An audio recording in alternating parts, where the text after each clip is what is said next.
إن الحمد لله نحمده ونستعينه ونستغفره ونعوذ بالله من شرور أنفسنا ومن سيئات أعمالنا من يهده الله فلا مضل له ومن يضلله فلا هادي له وأشهد أن لا إله إلا الله وحده لا شريك له وأشهد أن محمدًا عبده ورسوله فأعوذ بالله من الشيطان الرجيم بسم الله الرحمن الرحيم يا أيها الذين آمنوا اتقوا الله حق تقاته ولا تموتن إلا وأنتم مسلمون يا أيها الناس اتقوا ربكم الذي خلقكم من نفس واحدة وخلق منها زوجها وبث منهما رجالا كثيرا ونساء واتقوا الله الذي تساءلون به والأرحام إن الله كان عليكم رقيبا يا أيها الذين آمنوا اتقوا الله وقولوا قولا سديدا يصلح لكم أعمالكم ويغفر لكم ذنوبكم ومن يطع الله ورسوله فقد فاز فوزا عظيما أما بعد فإن أحسن الكلام كلام الله وخير الهدى هدي محمد صلى الله عليه وسلم وشر الأمور محدثاتها وكل محدثة بدعة وكل بدعة ضلالة وكل ضلالة في النار قال الله تبارك وتعالى في القرآن المجيد والفرقان الحميد فأعوذ بالله من الشيطان الرجيم بسم الله الرحمن الرحيم يا أيها الذين آمنوا كتب عليكم الصيام كما كتب على الذين من قبلكم لعلكم تتقون محترم سامعین کرام و معزز حاضرین جمعہ، خطبہ مسنونہ کے بعد ہم نے سورۃ البقرہ کی ایک آیات کریمہ کی تلاوت کی ہے۔ آیت کی مناسبت کے لحاظ سے آج ہمارا موضوع خطابت ہے کہ ماہ رمضان کا پیغام کیا ہے۔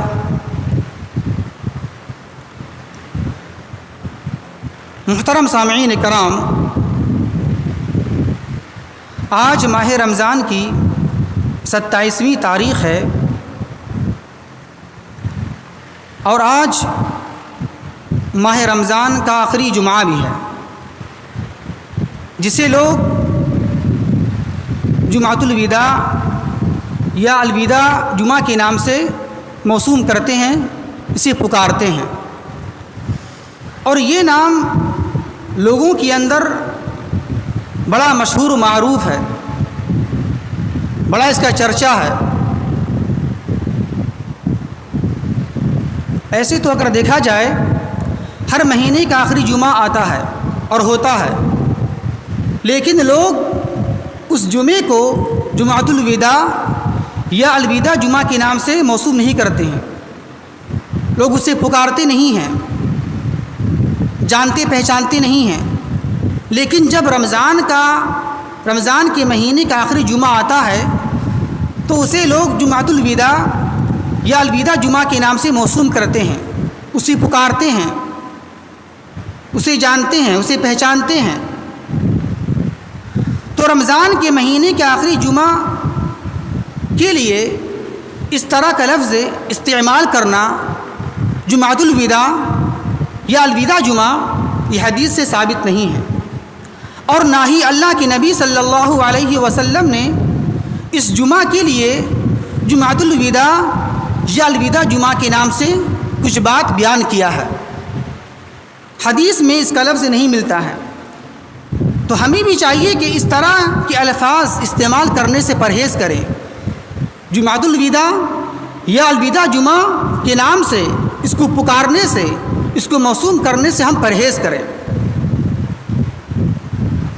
کہ اسی طرح بعض لوگ ایسے بھی ہیں جو رمضان کے آخری مہینے رمضان کے مہینے کے آخری جمعہ کو الوداع جمعہ کے نام سے بڑا اہتمام کے ساتھ مناتے ہیں، بڑا اہتمام کے ساتھ مناتے ہیں، اور اس جمعہ کو، اس آخری جمعہ کو ایک چھوٹی عید مانتے ہیں، چھوٹی عید مانتے ہیں، اور باضابطے طور پر اس آخری جمعہ کو لوگ نئے نئے کپڑے پہنتے ہیں اور سلاتے ہیں اس آخری جمعے کے لیے۔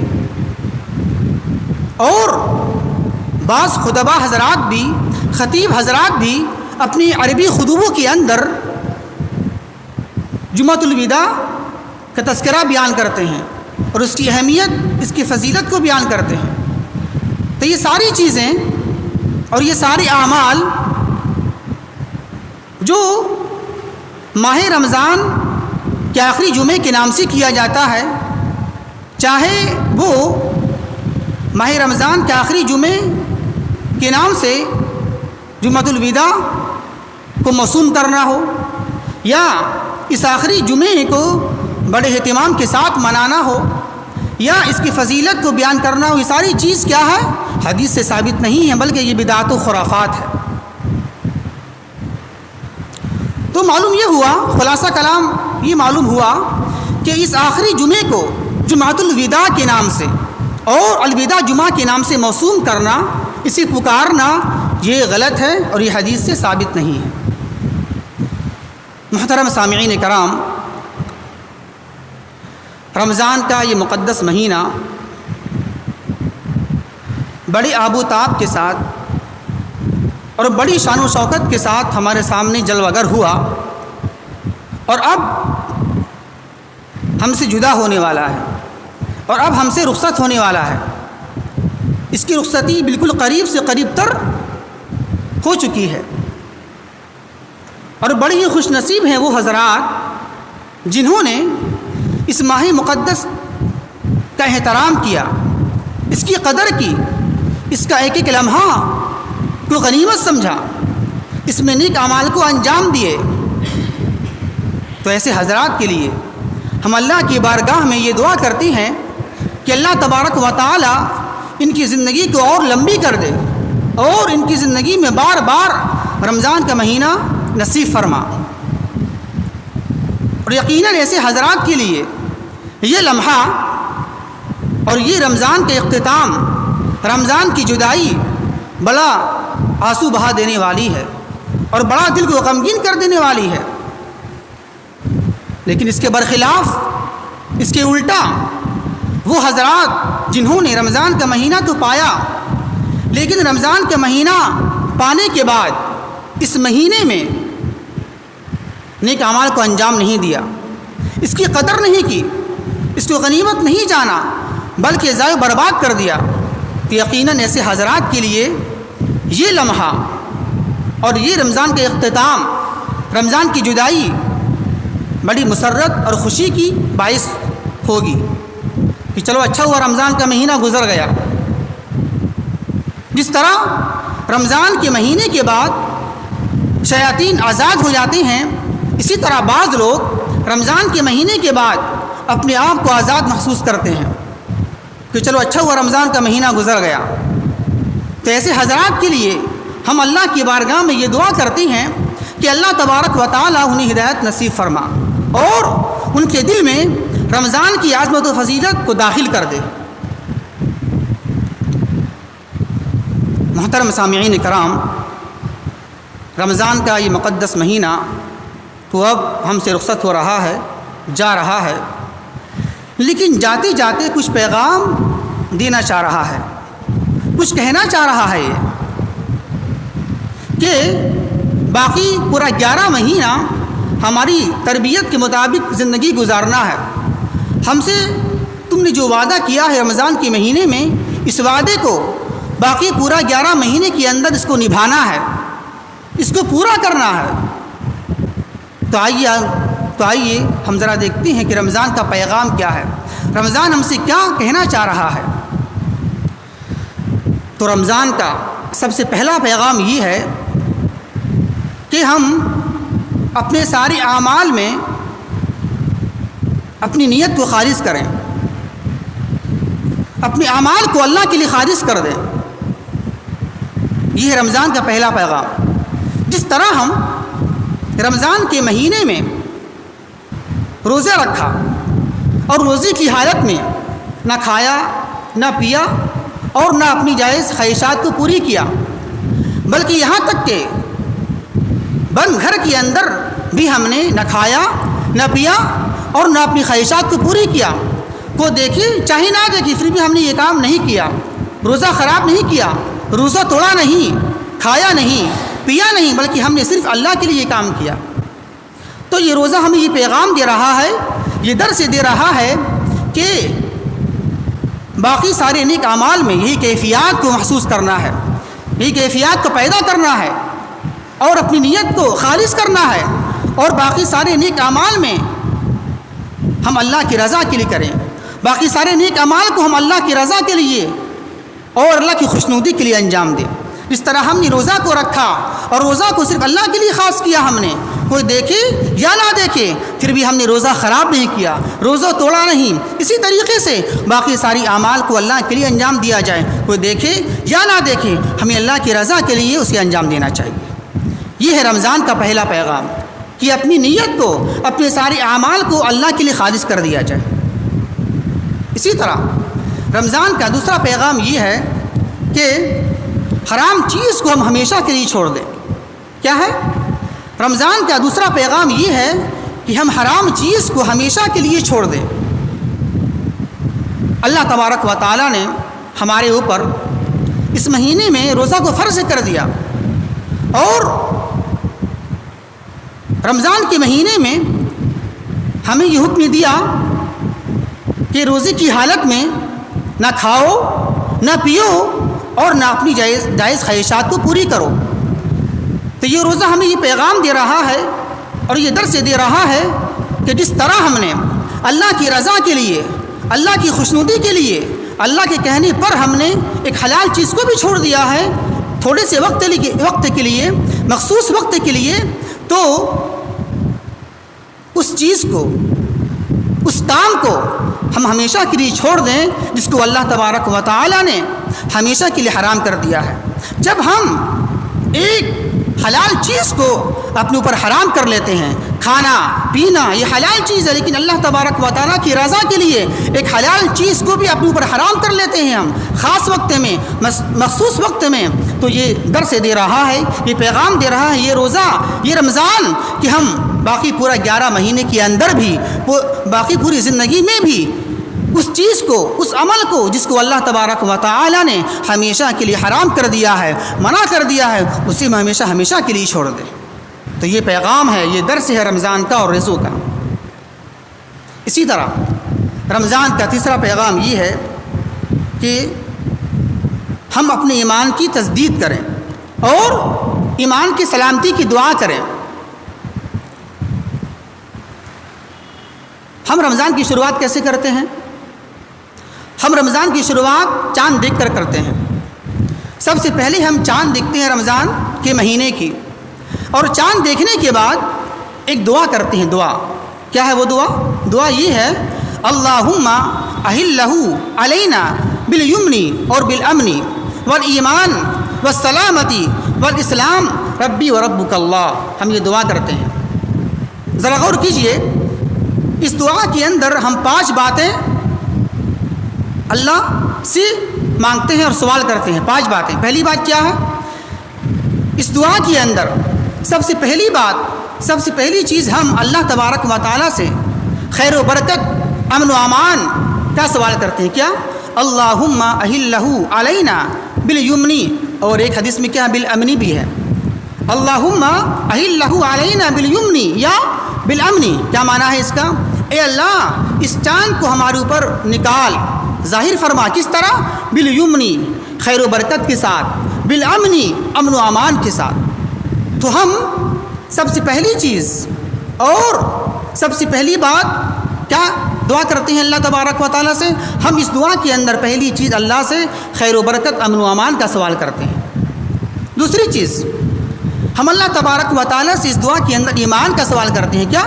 اللہم احلہ علینا بالامن والایمان، اے اللہ اس چاند کو ہمارے اوپر نکال، ظاہر فرما ایمان کے ساتھ۔ کیا مانا؟ ہم اللہ تبارک و تعالیٰ سے ایمان کا سوال کرتے ہیں، اے اللہ ہمیں ایمان کی دولت سے مالا مال کر دے اور پوری زندگی موت تک ایمان پر ثابت قدمی نصیب فرما، یہ سوال کرتے ہیں۔ تیسری چیز، ہم اس دعا میں اللہ تبارک و تعالیٰ سے سلامتی کا سوال کرتے ہیں، سلامتی کا، سلامت رہیں ہم اس دنیا کے اندر بھی اور مرنے کے بعد آخرت کے اندر بھی۔ کیا؟ اللہم احلہ علینا بالامن والایمان والسلامتی، اے اللہ اس چاند کو ظاہر فرما، نکال ہمارے اوپر کس طرح؟ خیر کے ساتھ، برکت کے ساتھ، امن و امان کے ساتھ، ایمان کے ساتھ اور سلامتی کے ساتھ۔ اسی طرح چوتھی چیز جو ہم اس دعا کے اندر مانگتے ہیں، کیا؟ وہ مانگتے ہیں اسلام، فرما برداری کی، کہ ہم اے اللہ ہم پوری زندگی تیری اطاعت کرتے رہیں، تیری فرما برداری کرتے رہیں۔ کیا؟ اللہم احلہ علینا بالامن والایمان والسلامتی والاسلام، اے اللہ اس چاند کو ہمارے اوپر ظاہر فرما، نکال کس طرح؟ خیر و برکت کے ساتھ، امن و امان کے ساتھ، ایمان کے ساتھ، سلامتی کے ساتھ اور اسلام کے ساتھ، یعنی ہم پوری زندگی تیری اطاعت کرتے رہیں، تیری بات کو مانتے رہیں۔ اسی طرح اس دعا کے اندر ہم پانچویں چیز کا کرتے ہیں، ہم توحید کا اقرار کرتے ہیں۔ کس طرح؟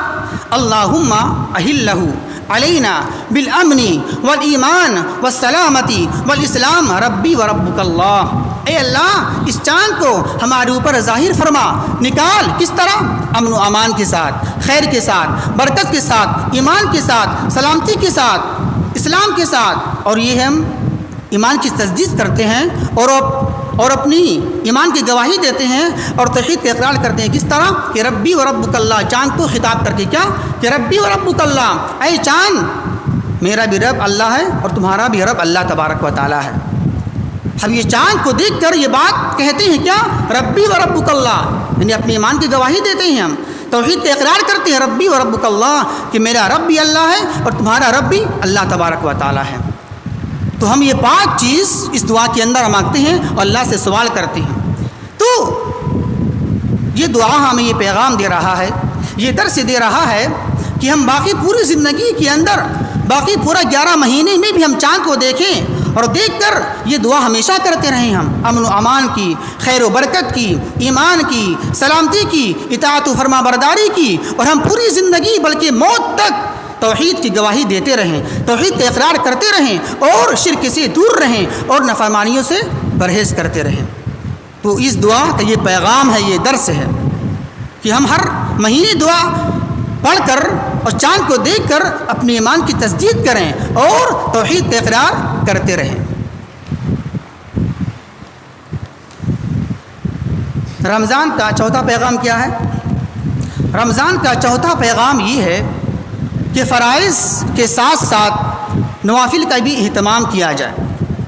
کیا ہے؟ فرائض کے ساتھ ساتھ نوافل کا بھی اہتمام کیا جائے، اور خصوصاً رات کی نماز کا، تہجد کی نماز کا اہتمام کیا جائے، اس کو پڑھا جائے۔ رمضان کی شروعات میں ہم پہلے کیا کرتے ہیں؟ چاند دیکھتے ہیں، اور چاند دیکھنے کے بعد سب سے پہلا عمل ہمارا کیا ہوتا ہے؟ سب سے پہلا ہمارا عمل یہ ہوتا ہے کہ ہم تراویح کی نماز پڑھتے ہیں، تراویح کا اہتمام کرتے ہیں، یعنی ہم نفل نماز میں کھڑے ہو کر پورا مہینہ قرآن کی تلاوت سنتے ہیں۔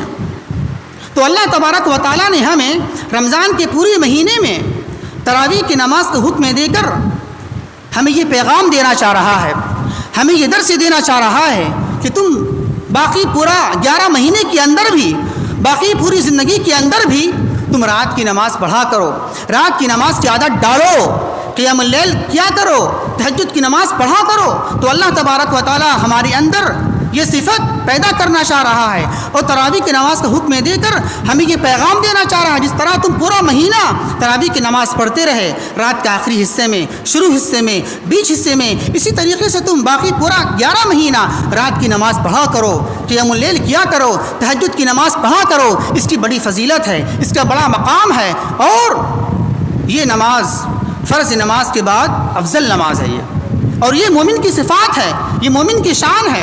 اللہ تبارک و تعالی بیان فرماتا ہے 19 پارے کے اندر، کیا والذین یبیتون لربہم سجدا وقیاما، کہ مومن کی پہچان، مومن کی شان اور صفت تو یہ ہے کہ وہ راتوں کو جاگتے ہیں. راتوں کو جاگتے ہیں کس طرح؟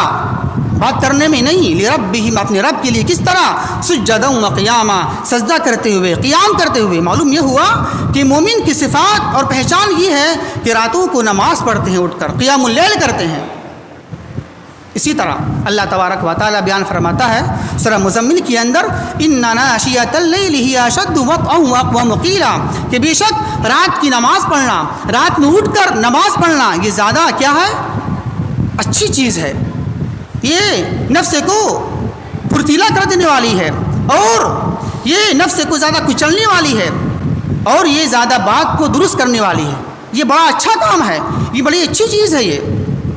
اسی طرح اللہ تبارک و تعالی بیان فرماتا ہے سورہ زمر کے اندر کہ امن ہوا قانت آناء اللیل ساجدا وقائما یحذر الآخرۃ ویرجو رحمت ربی، کہ بھلا بتاؤ وہ شخص جو رات کے حصے میں اٹھ کر سجدہ کرتا ہے، قیام کرتا ہے، اللہ کی اطاعت و فرمانبرداری کرتا ہے، اور آخرت سے ڈرتا ہے اور اللہ کی رحمت کی امید کرتا ہے، تو کیا یہ شخص اور جو ایسا نہیں کرتا وہ شخص برابر ہو سکتا ہے؟ نہیں ہو سکتا. تو معلوم یہ ہوا اللہ تبارک و تعالی نے رات میں قیام اللیل کرنے والے کو، سجدہ کرنے والے کو، رکوع کرنے والے کو یہ مومن کی پہچان بتایا ہے، یہ مومن کی صفات ہے. رات میں اٹھ کر قیام اللیل کرنا، جاگنا، سجدہ کرنا، قیام کرنا، یہ مومن کی پہچان اور اس کی صفت ہے. یہ اسی طرح رمضان کا 5واں پیغام کیا ہے؟ رمضان کا 5واں پیغام یہ ہے کہ رات کے آخری حصے میں اٹھ کر دعائیں مانگنا، استغفار کرنا، توبہ کرنا. ہم رمضان کے پورے مہینے میں رات کے آخری حصے میں اٹھ کر سحری کرتے ہیں نا، سحری کرتے ہیں. اور سحری کے سحری اس لیے کہتے ہیں، کہا جاتا ہے کہ رات کے آخری حصے میں کیا جاتا ہے، کیونکہ سحر کا معنی ہوتا ہے رات کا آخری حصہ. کیا ہوتا ہے؟ سحر کا معنی ہوتا ہے رات کا آخری حصہ. تو اللہ تبارک و تعالیٰ نے ہمیں رمضان کے پورے مہینے میں رات کے آخری حصے میں اٹھا کر اور سحری کھانے کا حکم دے کر ہمیں یہ پیغام دینا چاہ رہا ہے، ہمیں یہ درس دینا چاہ رہا ہے، ہمیں یہ سکھانا چاہ رہا ہے کہ جس طرح اے میرے بندے، جس طرح تم نے رمضان کے پورے مہینے میں رات کے آخری حصے میں اٹھ کر سحری کیا، کچھ کھایا، کچھ پیا، تو اسی طریقے سے پورے 11 مہینہ بھی، بلکہ پوری زندگی رات کے آخری حصے میں اٹھ کر دعا مانگا کرو، استغفار کیا کرو، توبہ کیا کرو. جس طرح تم یہ اپنا طریقہ بنا لیے تھے، اپنے روٹین بنا لیا تھا رمضان کے پورے مہینے میں کہ مجھے نہیں اٹھنا ہے، مجھے سحری کھانا ہی کھانا ہے، تو اسی طریقے سے تم یہ روٹین بنا لو، یہ اپنی صفت کے اندر صفت داخل کر لو کہ ہمیں پورا 11 مہینہ بھی رات کے آخری حصے میں اٹھ کر دعائیں مانگنا ہے، توبہ استغفار کرنا ہے. کیونکہ یہ وقت بڑی فضیلت کا وقت ہے، اور یہ وقت دعا قبول ہونے کا وقت ہے، کیونکہ اس وقت میں رات کے آخری حصے میں اللہ تبارک و تعالیٰ اترتا ہے. جیسا کہ مسلم شریف کی حدیث ہے، اللہ کے نبی صلی اللہ علیہ وسلم نے بیان فرمایا ہے کہ بے شک اللہ تبارک و تعالیٰ رات کے آخری پہر میں، رات کے آخری حصے میں آسمان دنیا پر نزول فرماتا ہے، اترتا ہے، اور یہ آواز لگاتا ہے، کہتا ہے کون ہے جو مجھ سے سوال کرے منہ سے دوں، کون ہے جو مجھ سے دعا کرے منہ سے عطا کروں، قبول کروں، کون ہے جو مجھ سے مغفرت طلب کرے منہ سے معاف کر دوں، بخش دوں. اللہ تبارک و تعالیٰ یہ مسلسل آواز لگاتا رہتا ہے طلوع فجر تک. تو یہ فضیلت ہے، یہ فضیلت کا وقت ہے، اور یہ دعا کے قبول ہونے کا وقت ہے. تو اس وقت میں دعا کرنا، گڑ گڑانا، استغفار کرنا، یہ مومن کی صفت ہے. اللہ تبارک و تعالی بیان فرماتا ہے وبالاسحار هم یستغفرون، کہ مومن کی صفت، مومن کی شان تو یہ ہے کہ وہ اسحار کے وقت میں، یعنی سحری کے وقت میں، رات کے آخری حصے میں اٹھ کر استغفار کرتے ہیں، توبہ کرتے ہیں، اپنے گناہوں سے معافی مانگتے ہیں.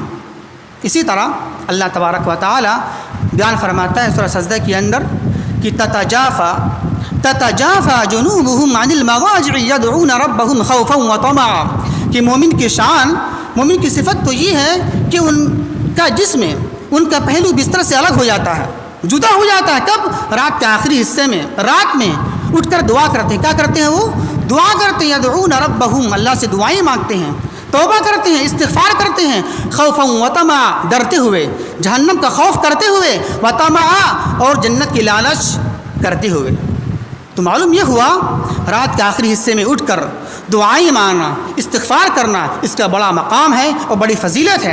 تو اللہ تبارک و تعالی ہمیں سحری کا حکم دے کر ہمیں یہ ثابت کرنا چاہ رہا ہے اور یہ سکھانا چاہ رہا ہے کہ پوری زندگی میں تم رات کے آخری حصے میں اٹھا کرو اور اٹھ کر دعا مانگا کرو۔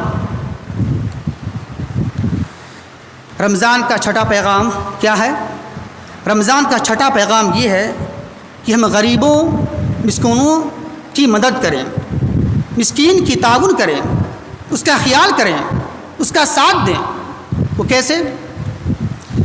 رمضان کے اختتام پر ہم صدقہ فطر کو ادا کرتے ہیں، اور صدقہ فطر کا جو مقصد ہے وہ دو مقصد بیان کیا گیا ہے۔ کیوں کرتے ہیں؟ وجہ اس کی کیا ہے؟ حدیث کے اندر اس کا دو مقصد بیان کیا گیا ہے۔ دو مقصد کیا ہے؟ پہلا مقصد کیا ہے؟ روزہ کی پاکی اور طہارت، روزہ کی پاکی اور طہارت۔ دوسرا کیا ہے؟ مسکین کو کھانا کھلا دینا، اسے کچھ غذا دے دینا تاکہ وہ بھی خوشی میں شریک ہو جائیں۔ جیسا کہ ابو داؤد کی حدیث ہے، اللہ کے نبی صلی اللہ علیہ وسلم نے بیان فرمایا ہے کہ فرض رسول اللہ صلی اللہ علیہ وسلم زکوٰۃ الفطر طہرۃ للصائم من اللغو والرفث وطعمۃ للمساکین۔ کیا ہے کہ بے شک اللہ کے نبی صلی اللہ علیہ وسلم نے زکوٰۃ فطر کو، صدقہ فطر کو فرض کر دیا ہے۔ یہ فرض کیوں ہے؟ دو وجہ۔ کیا ہے؟ پہلی وجہ طہرۃ للصائم، روزہ دار روزے کی حالت میں جب اس سے کوئی لغو کام ہو جاتا ہے، بیہودہ کام ہو جاتا ہے، بری باتیں اس سے ہو جاتی ہے، تو یہ صدقہ فطر اس کو پاک کر دینے والی ہے، اس کو ختم کر دینے والی ہے۔ ایک تو وجہ یہ ہے۔ دوسری وجہ کیا ہے؟ وطعمۃ للمساکین، یہ صدقہ فطر اس لیے آپ کو ادا کرنا ہے تاکہ مسکین کو کچھ تعاون ہو جائے، کچھ اس کا ہیلپ ہو جائے، کچھ اس کو کھانا پینا مل جائے، عید کے خوشی میں وہ بھی شریک ہو جائیں۔ تو اللہ تبارک و تعالیٰ نے اس صدقہ فطر کو ادا کروا کر اور ہمیں حکم دے کر یہ پیغام دینا چاہ رہا ہے اور یہ درس دینا چاہ رہا ہے کہ ہم غریبوں کا، مسکینوں کا خیال رکھیں، اس کو اپنی خوشی میں شریک کریں۔ جس طرح ہم رمضان کے آخر میں صدقہ فطر کو دے کر عید کی خوشی میں شریک کرتے ہیں، اسی طرح پورا 11 مہینہ بھی ہم غریبوں کا تعاون کریں، اس کا ساتھ دیں، اس کو اپنی خوشی میں شریک کریں۔ ہر موقع میں، ہر خوشی کے موقع کے اندر اس کو ہم شامل کریں، اس کو بھولیں نہیں۔ تو یہ پیغام دے رہا ہے صدقہ فطر ہمیں، بلکہ ہم پوری زندگی صدقات خیرات کرتے رہیں، کیونکہ اس کا بڑا مقام ہے، اس کی بڑی فضیلت ہے۔ اس لیے کہ صدقات و خیرات سے مال میں خیر و برکت پیدا ہوتی ہے، اس میں اضافہ ہوتا ہے اور اس سے مصیبتیں ٹل جاتی ہیں، اور ایک مومن کے اندر سخاوت، فیاضی کی صفت پیدا ہو جاتی ہے، اور اس صدقات و خیرات سے کیا ہوتا ہے؟ غریبی ختم ہو جاتی ہے، اور اس سے دوسرے مسلمان کا تعاون بھی ہو جاتا ہے، اور بالکل وہ مسلمان جو غریب ہیں، جو بدحال ہیں، وہ بھی تعاون کی وجہ سے خوشحال ہو جاتے ہیں اور فارغ البال ہو جاتے ہیں۔ تو اس کی بڑی فضیلت، اس کا بڑا مقام ہے، اس کو چھوڑنا نہیں چاہیے۔ تو یہ ہے رمضان کا 6 پیغام۔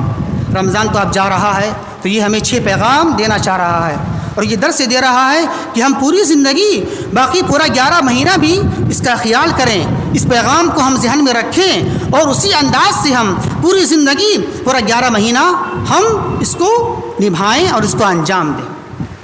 اللہ سے دعا ہے اللہ تبارک و تعالی ہمیں صحیح سمجھ کے توفیق عطا فرمائے۔ وما توفیق الا باللہ انہ تعالی جواد کریم ملک بر رؤوف الرحیم۔